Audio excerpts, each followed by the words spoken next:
my darling Fumi Nation, how are you? How are we? My name is Fumidesaluvold. For those of you that are stopping by for the very first time, you guys are so very welcome indeed. So now we have, I guess, a kind of final update about Carlee Russell. In the first episode on this case, which I had shared with Christina, I had said I'm going to keep my reservations until we heard everything. Carlee communicated on her cell phone with individuals known to her while on her path of travel, up to the point of calling 911 at 9:34 p.m. And at this time, we will play the 911 call in its entirety.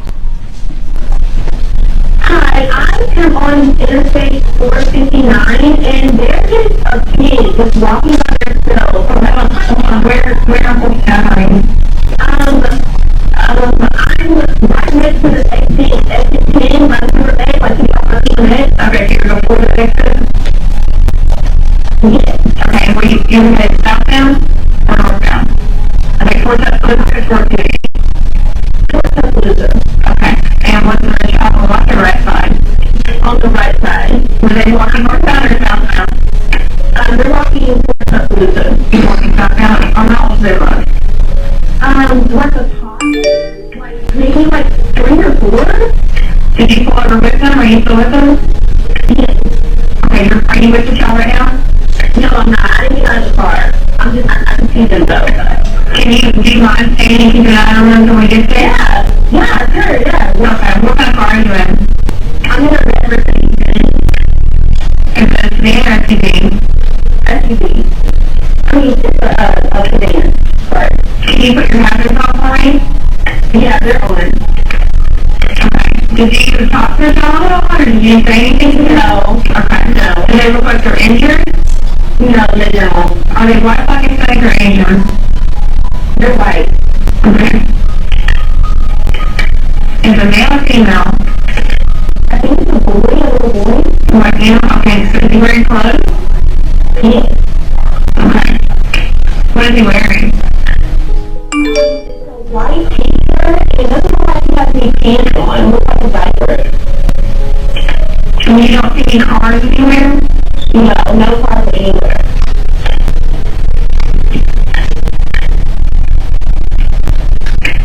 Okay. Alright, what's your name? My name is Carlee Russell. And you don't see any injuries on the shop from where you're at, correct? No, but I can't believe that I did it. Okay, try to keep an eye on them for the best they can, because I don't want you to lose track of them. Okay. Alright, and do they have shoes on? No. I can't really see that one. Okay. Alright, I've got them on the way, okay? Just try to keep an eye on them, but officers are on the way, okay? Okay, thank you. Okay, bye. During the statement, she told detectives that while traveling down the interstate, she saw a baby walking down the side of the road and called 911. She stated when she got out of her vehicle to check on the child, a man came out of the trees and mumbled that he was checking on the baby. She claimed that the man then picked her up and she screamed. She stated he then made her go over a fence. She claims he then forced her into a car, and the next thing she remembers is being in the trailer of an 18-wheeler. She stated that the male was with a female. However, she never saw the female, only hearing her voice. She also told detectives she could hear a baby crying. She told detectives the male had orange hair with a big bald spot on the back. She said she was able to escape the 18-wheeler and fled on foot, only to be captured again and then was put in a car. She claimed she was then blindfolded but was not tied up because the captor said they did not want to leave impressions on her wrists. She said that they took her indoor and made her get undressed. She believes they took pictures of her, but she does not remember them having any physical or sexual contact. She stated the next day she woke up and was fed cheese crackers by the female. She said the woman also played with her hair, but could not remember anything else. At some point, she was put back in a vehicle she claims was able to escape while it was in the West Hoover area. She told detectives she ran through lots of woods until she came out near her residence.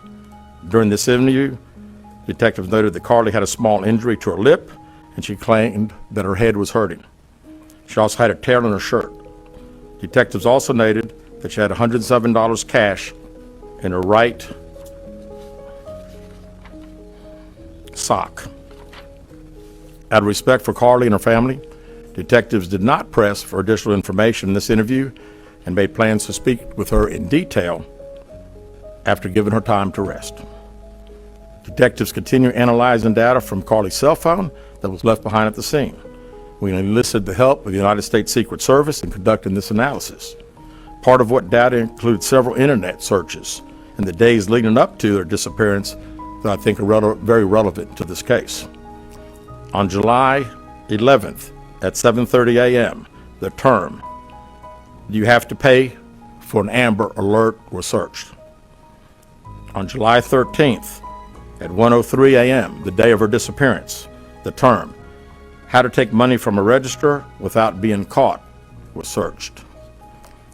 On July 13th at 2:13 a.m., the day of her disappearance, the term "Birmingham Bus Station" was searched. On July 13th, 2:35 a.m., a search for a one-way bus ticket from Birmingham to Nashville was conducted with a departure date of July 13th. On July 13th at 12:10 p.m., a search for the movie Taken, a film about abduction, was conducted. There were 2 searches related to Amber Alerts on a computer at Carlee's place of employment, including one regarding the maximum age of an Amber Alert. There were other searches on Carlee's phone that appeared to shed some light on her mindset, but out of respect for her. Charges will be forthcoming towards Carlee Russell, and how serious of a crime is it to not only fabricate a 911 call, but to lie to law enforcement during an investigation? Well, again, that's not something that we've been discussed since we're going through the still investigation. But people have to understand that when someone says something like this, we put every available resource. Everybody comes together from, like I say, state, local, federal. It's just a lot of work, and the gentleman earlier said frustrating. I mean, it is a little frustrating to think that all this has been done and we can't find anything out. Did anyone see her calling in from the side of the road when she made that 911 call? No, not to my knowledge. Chief, have you used any technology to enhance that video from 459, and did you see a man grab her? We did not see, from what we can tell, we don't see anybody on the interstate other than her car and then someone getting out of her driver's side. We have sent that off to the FBI for enhancement. It has not been returned. Carlee was on the front line of one. She was traveling 6 football fields, which tells you what? Which tells me that I've had kids, and I'm sure a lot of people here have, and it's very, very, again, she said it, and I'm not saying it couldn't happen because I've always been one of these guys, never say never, but 6 football fields. I mean, I like athletics, I like football. 6 football fields. To think that a toddler, barefoot, that could be 3 or 4 years old, is going to travel 6 football fields without getting in the roadway, without crying, without any just moving down. It's just very hard for me to understand. And we got all of the information. The police, the FBI that got involved in this and spent hours and hours trying to unravel all of this. In a nutshell, Carlee lied.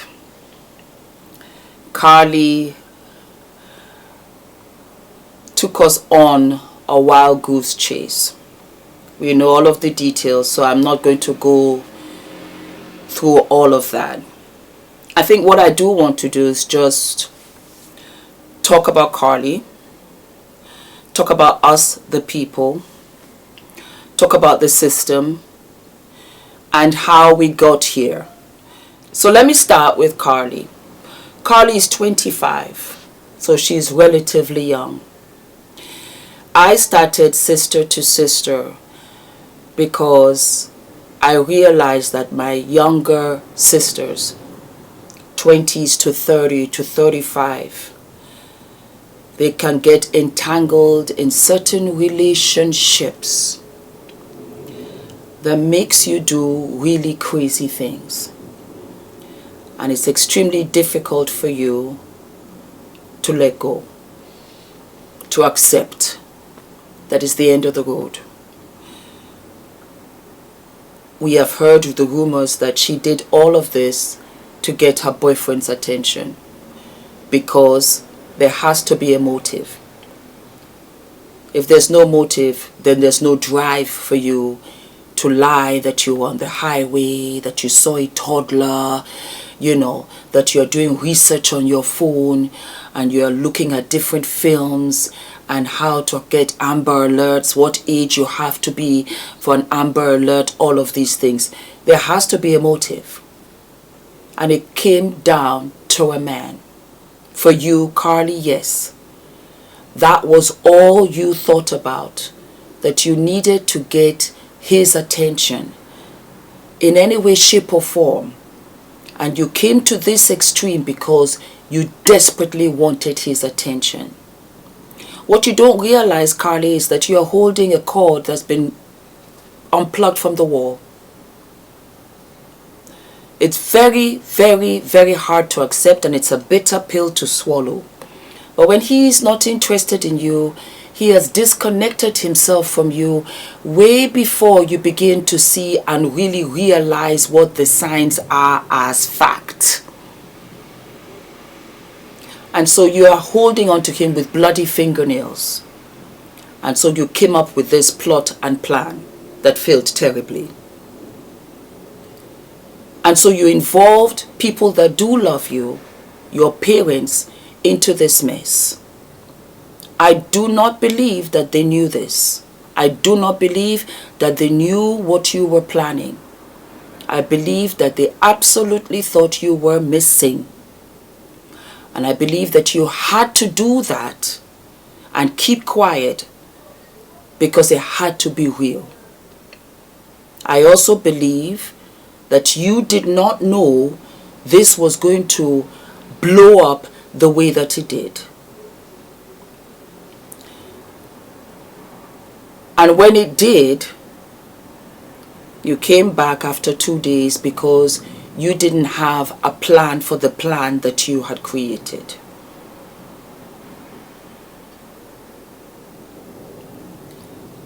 The FBI, the police, they're professionals. They do this all day, every day, for years. You can't outsmart them. You can't call up and say, oh my God, this is happening. Because I listened to the entire audio that you had, the conversation about the missing boy, the toddler in diapers, so on and so forth. That does not sound like somebody who is really panicked for a child. And you see, when you tell one lie, you have to tell 1,000 lies to cover up that one lie. It's selfish. And you give yourself a very, very, very, very bad reputation. You are not stable. Mental health. I don't think that was what it was with you. I think that you just wanted the attention of your boyfriend because your boyfriend has his attention redirected to somebody else. And so you have to take accountability for what you have done. You've wasted people's time. You've hurt your parents. You've taken the police, the FBI, everybody that was involved in this on a wild goose chase when they could have really been running after, going after authentic cases, people that really do need it. You stole that time away from them because of a boyfriend. You have to find your self-worth. You have to find love within you. You have to focus on you. That's what you have to do. You have to stop running after a man because it has gotten you into trouble and it will always get you into trouble. Guaranteed heartbreak.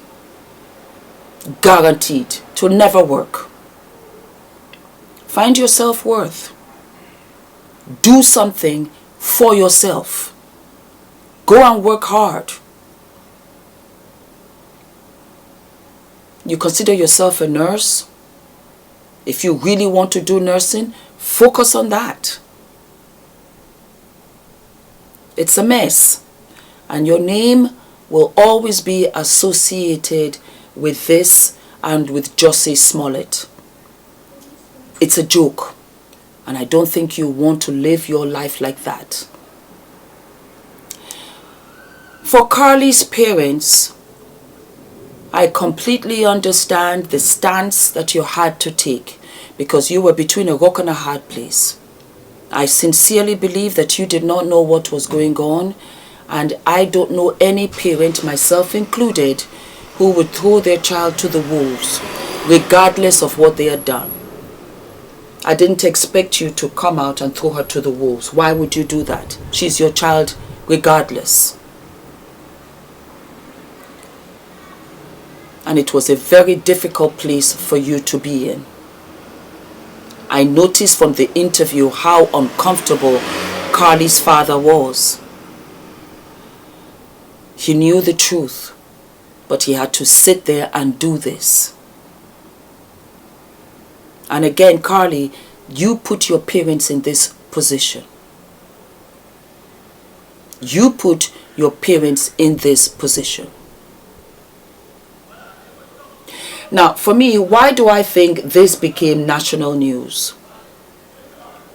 Not because of Carlee, but because of the toddler.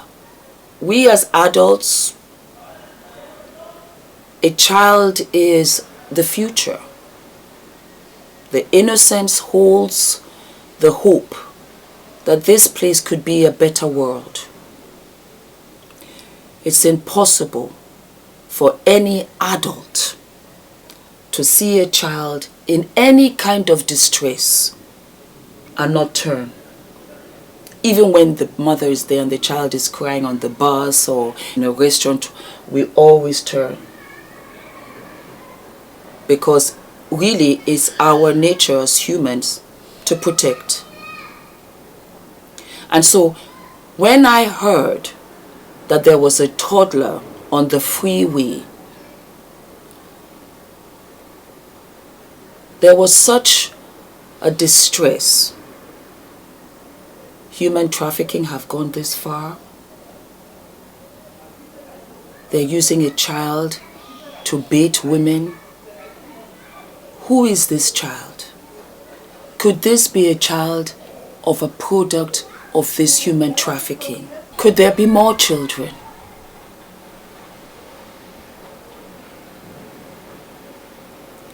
Where are the women? That was what went through my mind. Carlee is older. Not that she is not also in danger, but that there was a child. That was why this thing went all the way. Because a third of women and girls that go missing every year, a third of them are black. Why was this case different? Or why did we think that we got national attention? Not necessarily. If Carlee had said this story without a toddler, I don't think it would have gotten the attention that it did. I don't think so. But a child, a toddler, like she said, 3, 4, that's Adrian's age. That's a baby. We as adults and part of society, we have an obligation to be responsible and cry and scream out in protection of children, babies, no matter what. We are obligated to do it. And when she put that in the mix, do you remember the operator? The operator said, and that was where I said, we really are one. Carlee, can you stay there and watch over the child? She said it in the audio. Can you stay and watch the child until the police came? Carlee's distance was 6 football fields or baseball fields. I can't remember exactly, but it was 6. It's impossible for a toddler to run 6 sports fields. The lie was evident from the second the police got there. And she was missing, and I think her phone was there, the wig was there, or something like that. This story went all over the world because we as adults, as human beings, we do care. And when you talk about children and you talk about babies, oh, we'll make the effort. And so there was a search for Carlee because Carlee can lead to this child, if there was one, and if there are more. That was why this blew up the way it did. My humble opinion. Tell me if I'm wrong in the comments. Okay. But I really felt it wasn't really truly about Carlee. It was about this white toddler. I double checked it because I said to myself, you know what? Why is this so different? And so I Googled. The authorities at the press conference also played Russell's 911 call in which she described seeing a white male toddler in a diaper. Police added that the surveillance video from Russell's neighborhood on Sunday shows her walking down the sidewalk alone before returning home.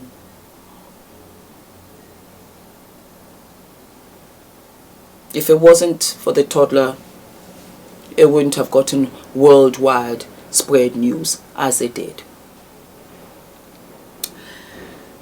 We the people, we as people of color,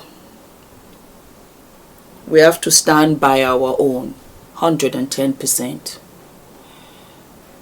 But we also have to take accountability when one of our own does something wrong. You cannot throw in there mental health, let us pray for her, thank God she's home. It's an excuse in the face of what she has done. It's better to be quiet. We cannot play all sides and be taken seriously. What Carlee did was wrong. It's unacceptable. And she should be taken into account for what she did. If I support her, then that means that I am agreeing with the nonsense that she did. Not all white people are bad. Not all black people are good. We're people first. If we constantly call the race card, we're going to lose. We have to stand for something, unless we don't stand for anything at all. In the face of what Carlee did, she was wrong. And we have to acknowledge that publicly.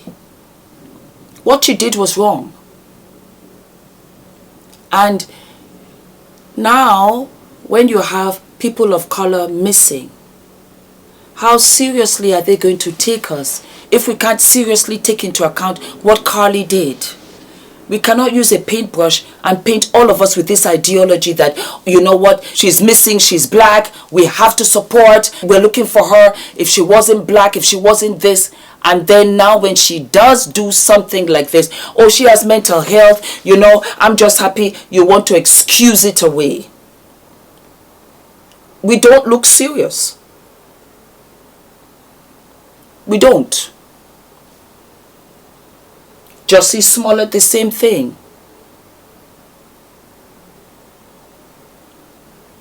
Let us stand for what is right across the board.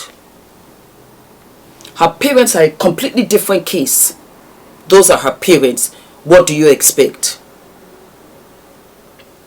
But we the people, we also should stand up and say what she did was wrong. She obstructed justice.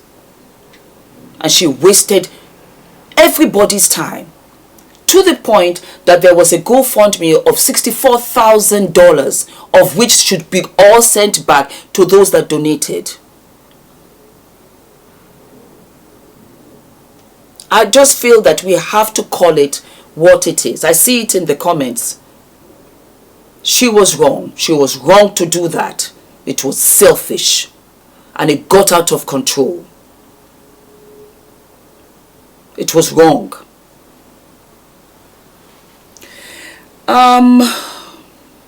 It's life. Things happen. Next week something else will happen. We'll forget and we'll, move on. But this is my humble opinion. Carlee does not suffer from mental health. She does not suffer from mental health. She systematically did all of this. When she was at work, instead of her working, she was busy plotting and planning. But she will insist on her paycheck at the end of the month. But she's spending her work hours doing something else. It's an embarrassment, it's a disgrace, and it's shameful. And I don't support it. And I don't support the way that she behaved. Don't forget to like, to subscribe, hit the notification button, and I will see you guys sooner than later. All of the best.